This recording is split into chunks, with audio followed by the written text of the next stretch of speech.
What's up, everybody, and welcome back to another edition of the Quit Your Bitchin' podcast. As always, I'm Ian, and with me is my good friend Nick. What's up, buddy? What's up? Hey, everybody. Thanks for tuning in to another episode. We have taken a couple weeks off to recharge our batteries and just hang out with some family. So thank you for everybody who reached out. Looking forward to a new episode. So here it is. And it will be coming out on today, Cinco de Mayo. Cinco de Drinko, as they say. Oh, We'll see how that goes in quarantine, but that's right. You will be enjoying a chilled margarita in your backyard by yourself. Unless you're breaking the law, of course. yeah. Can I say something real quick about Corona the beer? I don't know if you saw this on Instagram, but these two DJs, Dylan Francis and Diplo, are doing like a charity fundraiser, and the beer company Corona is gonna donate $1 for every view while they stream. It's probably gonna be on Twitch or something, but they're gonna donate $1 for every view up to like $500,000 or 50 something like that to donate to the like restaurant workers relief fund or something like that. I'm like, dang, dude, Corona, the beer company, is really trying to reclaim the reputation of their good name, because when you got a worldwide pandemic named after your company, it's rough. It's rough out there. If I was Corona, and I don't have Corona's money, obviously, and I don't know their money situation, it's probably not good because people stopped buying Corona.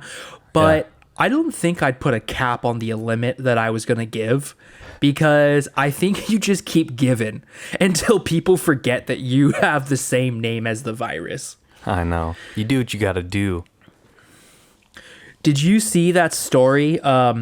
Speaking of Corona, that story of the kid that was named Corona. His parents named him Corona, and he wrote to Tom Hanks, and he told Tom Hanks about how people are bullying. First of all, I don't know how people are bullying him because he's not in school. Yeah. So it must be like on a Fortnite chat room, or it must be at Call of Duty he's getting bullied, which, I mean, in all honesty, everyone's getting bullied. I'm getting bullied. You know how many 13-year-olds said they're coming for my mom at a Call of Duty chat room? Come on now. Gets rough in there, man. Exactly. So this kid writes to Tom Hanks, right? And he says, hey, my name is Corona. Kids are bullying me. You know, you are like one of my favorite actors. Please, just writing to you with the help of my dad. Tom Hanks writes back. First of all, he writes him almost like he's Mr. Rogers. And I get it. Tom Hanks is like the number one actor. Everyone loves Tom Hanks. The Thing is like he's like super well known in the world. Like, everyone loves Tom Hanks. I get that. He sends the kid a typewriter that he used while he was in Corona quarantine.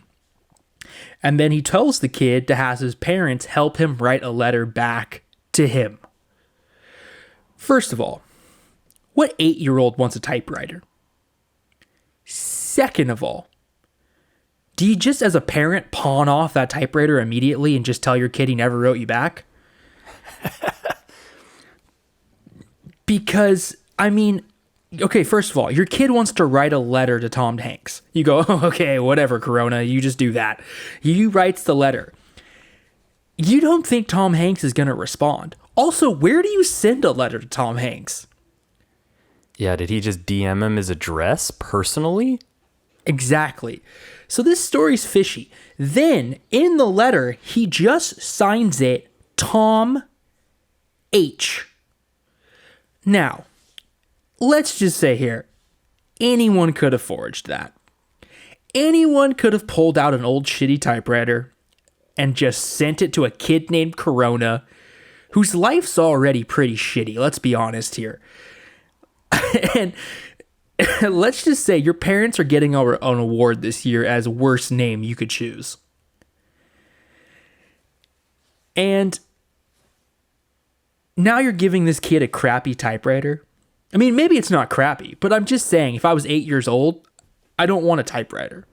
No. And I'll never cherish it. And my parents will sell it. And they'll be like, this is Tom Hanks' typewriter that he used during quarantine. You could probably get a couple grand for that. 100%. Then buy me something I want. Buy me something I want. Yeah. Something cool. Like some Fortnite skins or something. Come on now. I'm 8 years old. Do you think I want a typewriter? No. No. Yeah, I mean, I think you'll cherish it when you're like 25 and you actually have watched a couple Tom Hanks movies and you're like, oh, that's pretty cool. He just sent me a gift when I was a young lad. I would be down with that. I would be hyped on it, but it would take like 10 years for you to be like, what am I even supposed to do with this dinosaur of an artifact? I don't know. Exactly. Okay, so you're 8 years old, Nick, and you write to Tom Hanks because your parents named you Corona. Uh-huh. What age do you appreciate that typewriter? Probably not to your late 20s. You're 18. You don't care about a typewriter. No. Also, when that kid is like 25 and he's going to appreciate it, I'm pretty sure computers will almost be like all touchscreen by the time his kid's 8 years old now. So if he, let's say the year 2035, 2040, this kid's like 25 years old, typewriters are going to be more extinct than they've ever been in their entire life. Yeah. He is like the youngest hipster I've ever heard of. He just decides that he only writes letters with a typewriter. Come on, dude. Also, what's Tom Hanks writing in his quarantined house with a typewriter? That's very Tom Hanksy, though. I will admit that. Yeah. Yeah, you know, the other thing that I thought about that too, which I thought was interesting, was Tom Hanks and his wife, I'm pretty sure, had COVID-19. They were sick. And then he sends out this kid an item that maybe he's touched. I don't know. Maybe he cleaned it down. Maybe he wiped it down. I didn't even think about that. Did they spray it? Did it come with instructions to spray it down? Hey, kid, I've been stuck in Australia for 2 weeks writing with a typewriter. Here's that typewriter I've been coughing on for 2 weeks straight. Exactly, dude. That's what I'm saying. I'm like, don't open this package for 2 weeks after you get it, young lad. The CDC should be seizing that typewriter. They shouldn't be letting it go through the mail. I know, dude. He was like the first celebrity to get corona. I know. He was like in Australia or something with his wife, and he was like the first person. He was the person where I was like, okay, now you know what? I can't just bring it on corona. Like, I'm still gonna go outside. Now I'm like, oh shit, anyone can have it. Tom Hanks has it. I know. Did you see that Lady Gaga has it now? Or it's either Lady Gaga or Gwen Stefani. I get those two confused, to be honest with you, because they both make music and they both have blonde hair. And they both look like they'd kiss Bradley Cooper in a movie. Uh-huh. So I get those both confused. But she was like, now that I have it, because she tested positive for it without having any symptoms, she's like, I'm not wearing a mask. I'm just going to breathe in all the COVID-19 air I want. And I was like, that's a heavy play. That's a heavy, heavy play. Yeah, that's also saying, well, this isn't about everybody else getting what I had. It's just about me. Mm-hmm. I'm good now, so. I already have it, so what's the point of wearing this mask anymore? I'm just going to breathe in all the air I want. I'm not going to be quarantined anymore. I'm going to ride my horse through downtown. I'm going to cough everywhere and not. It's whatever, because it's my world now. You know, that's like those zombie movies where the person gets bit and they know that they're turning into a zombie, but they don't off themselves. It's like, look, dude, you're going to turn into a zombie and you're going to go eat, bite, kill other people and turn more people into zombies. Mm-hmm. Just take care of yourself. Do the right thing, because it's not about you getting a couple more hours before you turn into like a crazed, dead walking thing. Like, you got to think about the other people, man. Don't let yourself turn into a zombie. Here's my question to you. After going through all of this, does the zombie apocalypse seem more realistic or less realistic to happening? Dude, more realistic. Exactly. I just didn't want to sound crazy saying it. I wanted you to say it first. No, listen to this, man. The slow uptake on America's response to this, and of course, like, we didn't have as well. This isn't really in our defense, but we didn't have a lot of measures in place to deal with a widespread pandemic like this super quickly. So, you know, what do you think's going to happen when it's a zombie apocalypse where you're like, who knows what the cure is to the Walking Dead? You know what I'm saying?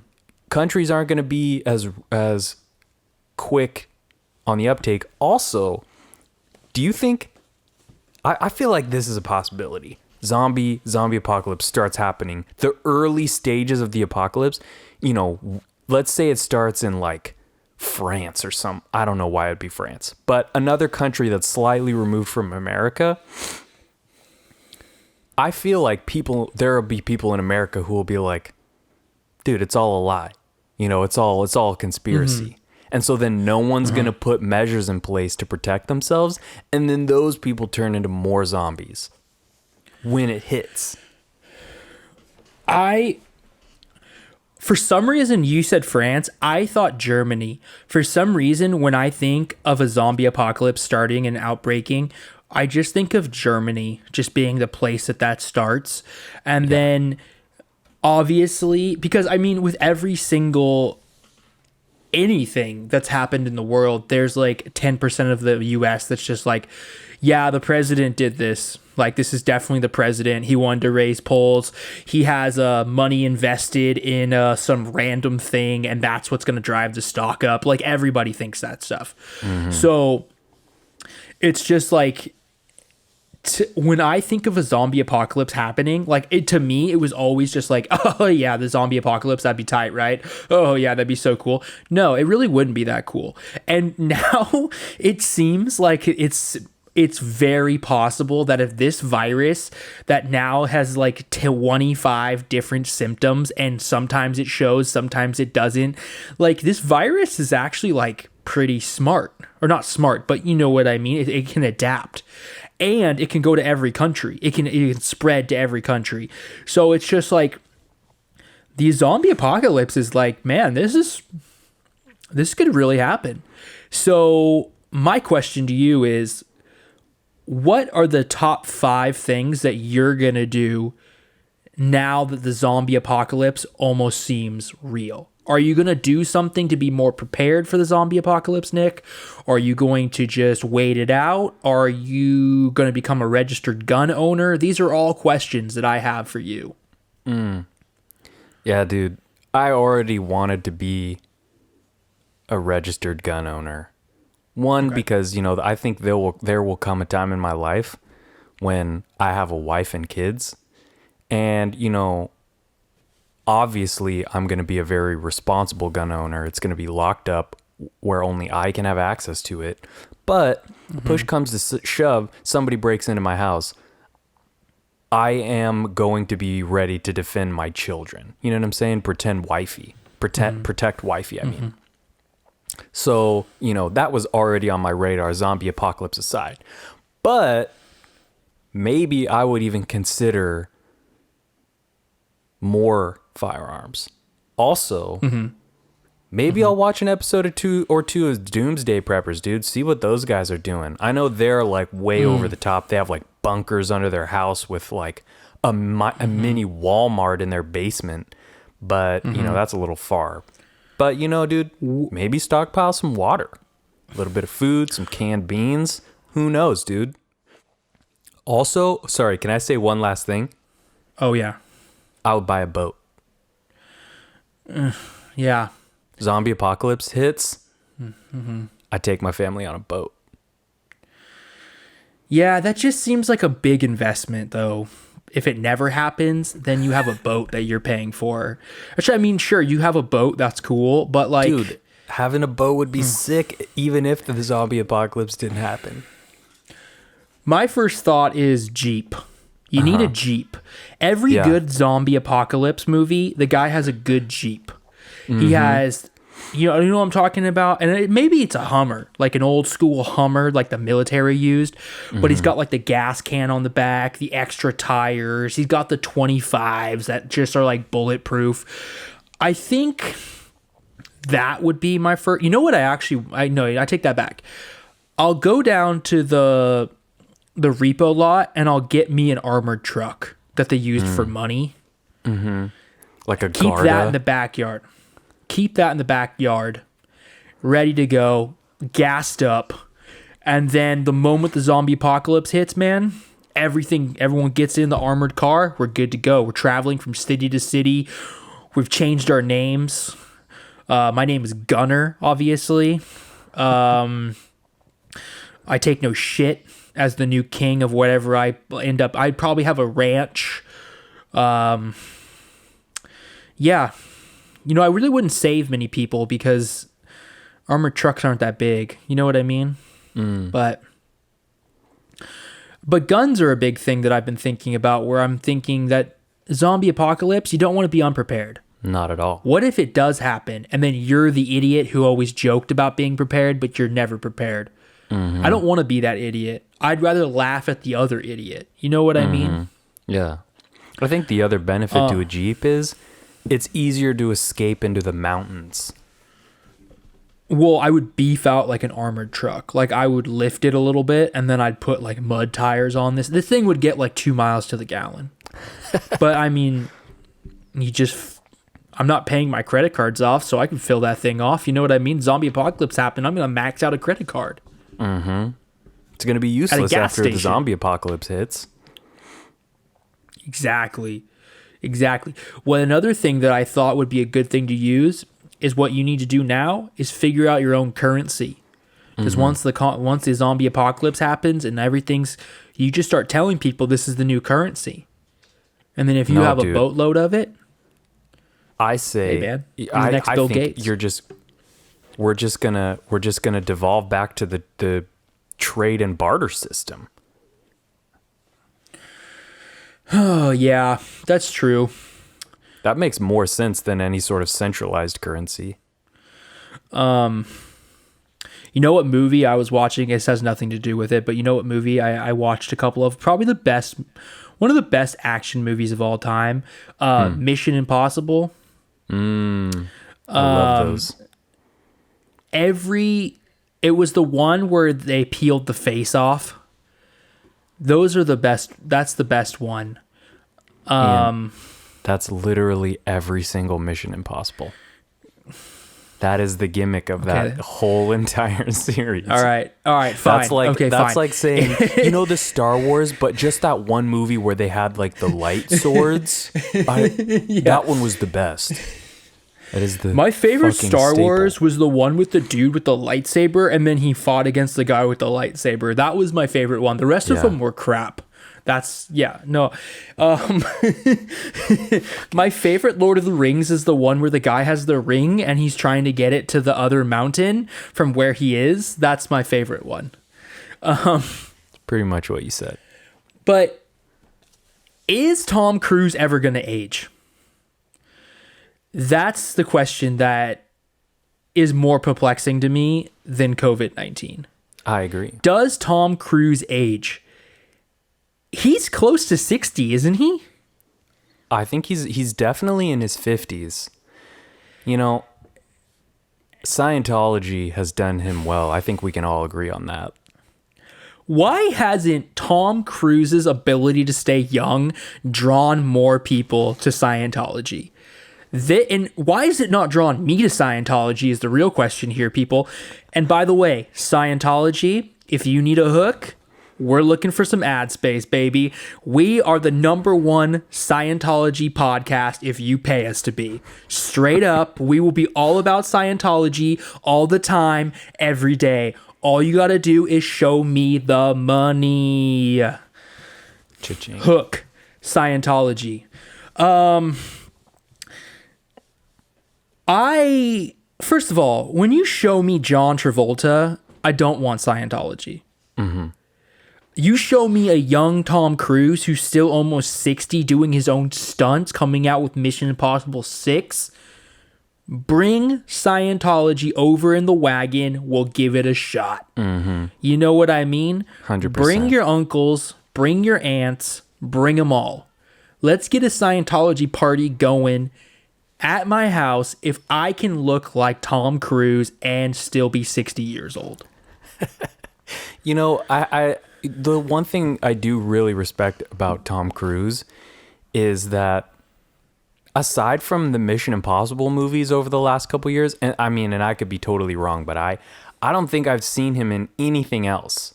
And that just tells me that he knows where he's at in life, and he knows his acting style, and he knows his abilities, and he's like, look, dude, I'm just going to stay in my lane. Mission Impossible, like these type of action movies, I'm just going to stay in my lane, dude. He's 57 years old.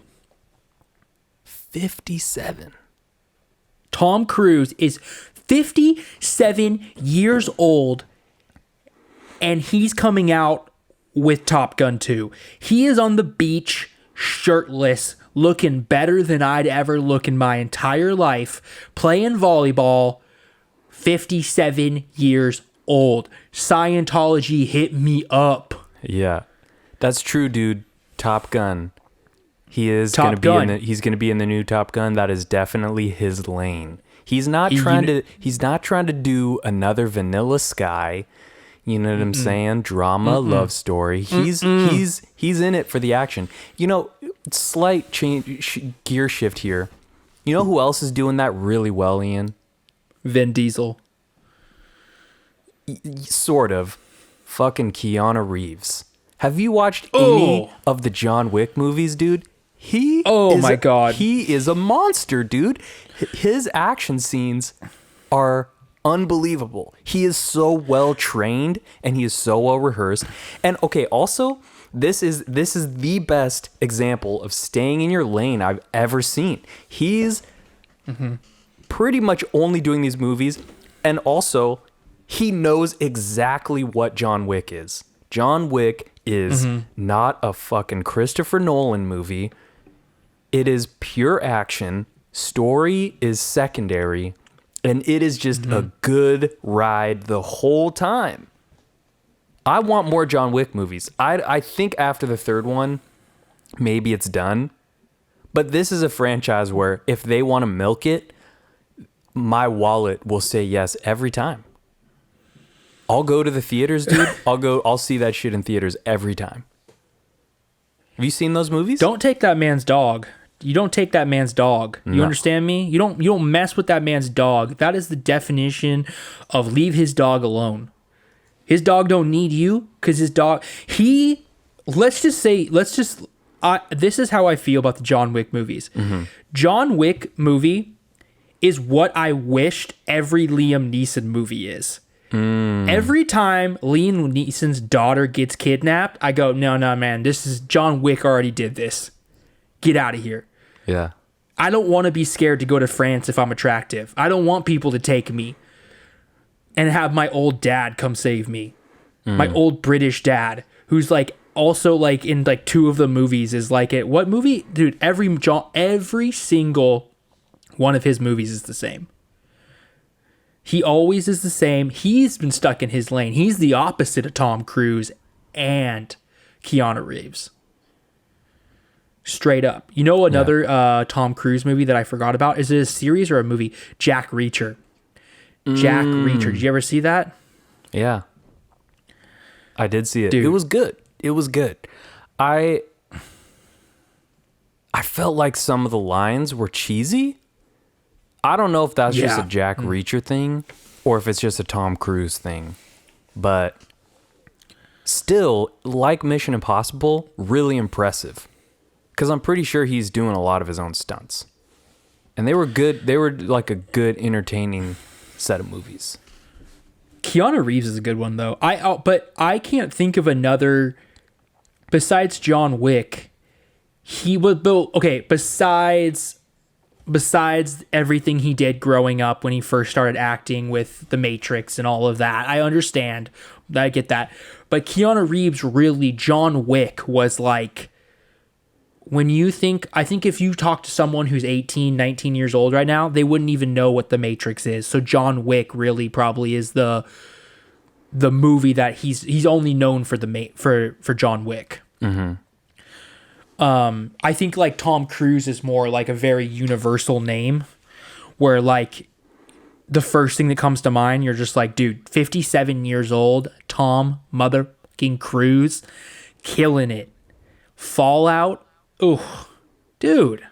That's one of the best Mission Impossible. Like, the first couple Mission Impossible movies were fantastic. A couple in the middle, like Ghost Protocol, were kind of trash. Fallout is a 10 out of 10. Dude, Fallout, dude, is so good. Yeah. It's in my top 3 favorite action movies of all time. Fallout. I would say John Wick 3 is my favorite John Wick, and maybe that's because it's the newest one. But, dude, you don't fuck with that man's dog. Why don't people listen? Why do people keep fucking with that man's dog? Also, this is something that I've wanted to talk to you about for a long time. I had to dig a hole in my backyard. 2 things about henchmen. First of all, the keys to being a henchman in any movie, any show, anywhere, you have to be willing to shoot at police without hesitation, which I don't think I could do. If my life was in the gutter and then I was like a henchman and he was like, yo, we're going to run out of this building, the police are going to show up, you shoot to kill. I'd be like, no, man.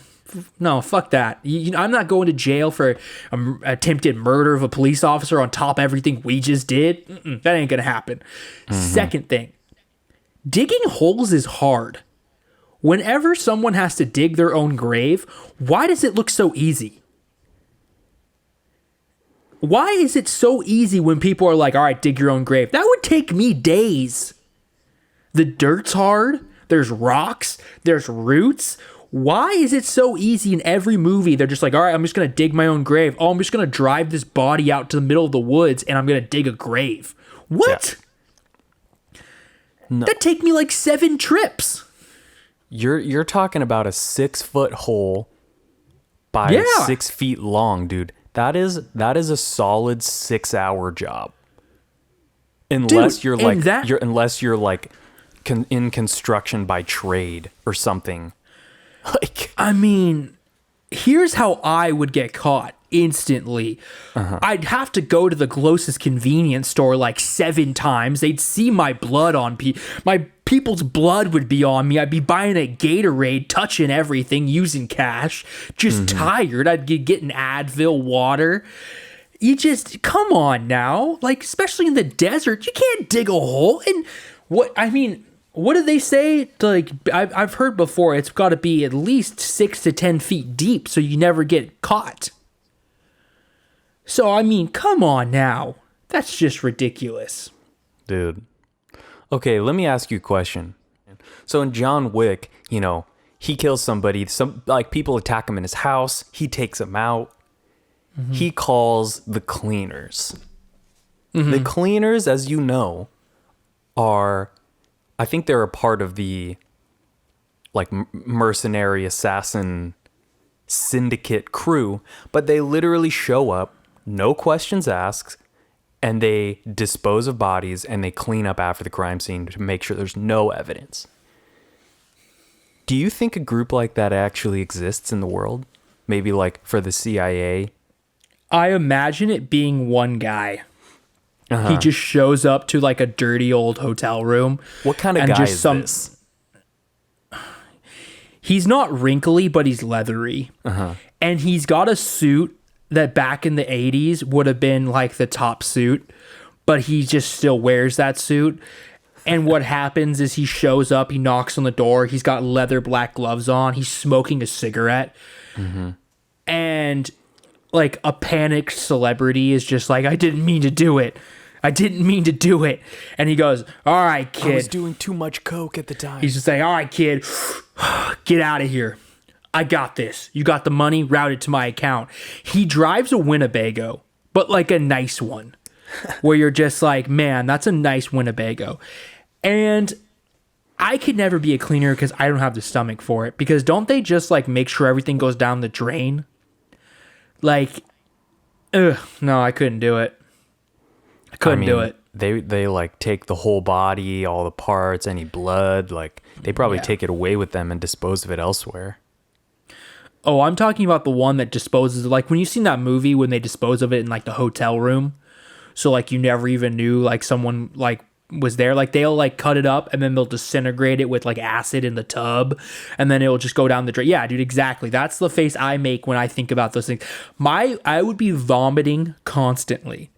Like I do not have, I can't, if someone throws up, I throw up. So picture me trying to be, that'd be a good comedy. A guy who tries to start his own cleaning business to like clean up bodies, but he just hates bodies and he throws up every single time and he's struggling to make ends meet. And his wife left him. I don't know why that's part of the story, but she left him because he's not a very good cleaner. Then he reconnects with his son. It's a whole drama. I just thought of it. Fox, hit me up. That's good. Yep. Trademark. Have you seen Kanye West recently? Have you seen what Kanye West is doing? I heard a little bit about his thoughts on speech. He said speech is one of the lowest forms that we can communicate. I mean, we already knew the dude was crazy. That just kind of throws it over the top for me. He said that he's only communicating with people in his crew and his family with beeps.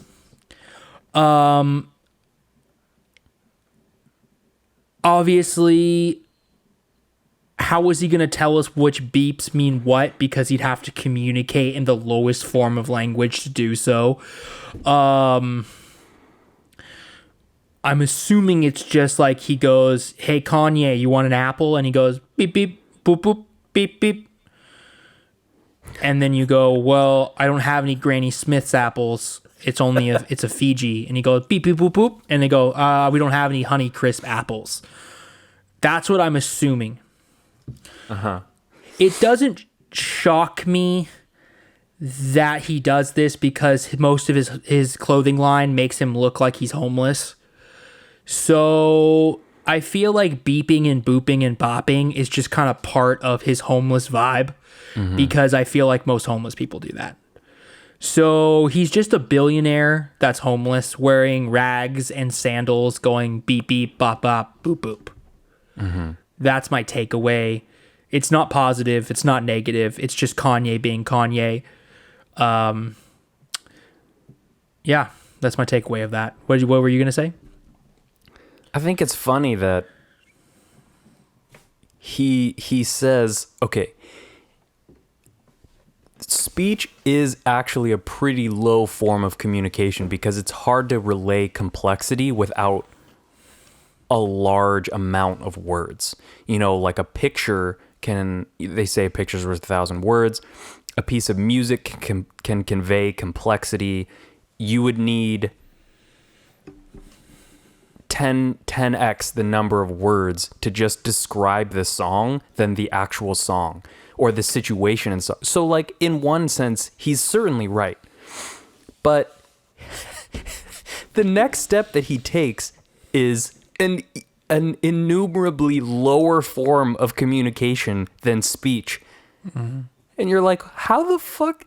That is not progression towards what you're trying to get at. Also, Kanye West, I feel like he is just always on the hunt to be profound. And he's often missing the mark. Like he sounds like a college student that has just finished their second class of philosophy and they now think they are the smartest person in their freshman dorm. It's like, dude, hold on a second Chico there, State. Billy. Yeah, Chico State. Calm your horses, bro. You read like one article on Socrates and now you're changing your fucking major. Chill out, Kanye West. He's trying too hard, man. He's trying too hard. I would be less shocked if Kanye West came out saying he created his own language. I honestly think Kanye West coming out was saying, hey, I'm going to start beeping and bopping and booping. And instead of that, he said, hey, I came out with my own language because my language is a higher form of language. It means way more when I say things. I'd be like, that's way more Kanye than coming. I feel like beeping and bopping and booping is almost Kanye mailing it in. Yeah. Agreed.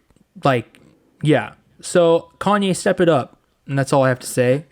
You might be a billionaire and you might be married to Kim Kardashian, and you might have a clothing line that makes you look like you were a philosopher in the 1700s with your rags. But step it up, because I expect more from you. And you should expect more from yourself, Kanye. Yeah. Now, this is all to say, I think you and I are in agreement that in a lot of artistic senses, Kanye West is genius.